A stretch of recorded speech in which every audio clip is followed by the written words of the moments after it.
Bonjour et bienvenue dans cette nouvelle vidéo de la série Formation COBOL sous ZOS.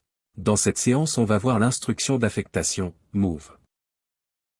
L'instruction move permet d'affecter, c'est-à-dire transférer, une valeur, ou le contenu d'une variable, à une ou plusieurs variables. Syntaxe A. Move valeur to variable. Avec valeur peut être une donnée quelconque. Une constante figurative. Exemple. Move marmoud to WS nom. Move space to WS adresse. Move 0 to WS montant. Syntaxe 2, move valeur T ou variable 1. Variable 2. Etc. Variable N. Dans ce cas valeur est affectée à variable 1, à variable 2, etc. Exemple. Move 1 to WS compteur 1. WS compteur 2. WS compteur 3. Syntaxe 3. Move variable to variable 1. Variable 2. Variable N. Le contenu de la variable est affecté à variable 1, à la variable 2, à la variable N. Exemple. Move chaîne to chaîne 1. Chaîne 2. Move compteur 1 to compteur 2. L'alignement des données alphanumériques se fait de gauche à droite. Si la taille de la donnée affectée est inférieure à celle de la variable réceptrice, la variable réceptrice est remplie de gauche à droite et les positions restantes sont complétées par des espaces. Pour les données numériques, l'alignement se fait de droite à gauche. Si la taille de la valeur affectée est inférieure à celle de la variable réceptrice et remplie de droite à gauche et les positions restantes sont complétées par des zéros. Il est également possible d'affecter une valeur numérique à une variable alphanumérique. Exemple. Soit WS adresse une variable alphanumérique de taille 4 caractères. Et soit l'instruction. Move 1234 to WS adresse. La variable adresse reste toujours alphanumérique portant elle contient une valeur numérique. Il est impossible d'effectuer des calculs avec cette variable. Passons maintenant à un exercice pratique. Dans ce programme, on a utilisé les variables suivantes. 2 chaînes CH1 et CH2. 3 compteurs I, J et K. Une variable personne qui est un groupe de 3 champs qui sont. Un nom de 10 caractères. Un filaire, qui est un champ initialisé à espace.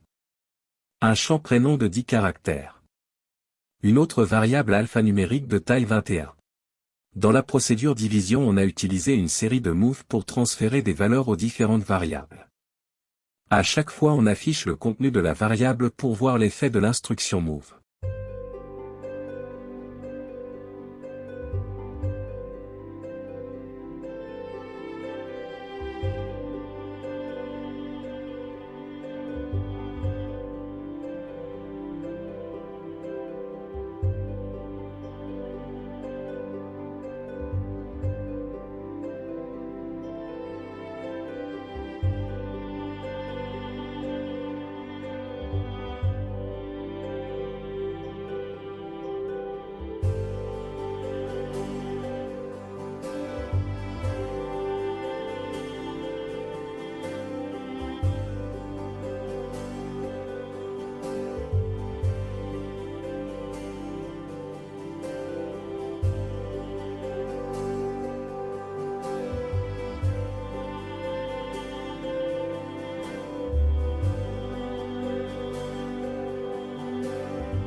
Voilà, c'est la fin de cette séance.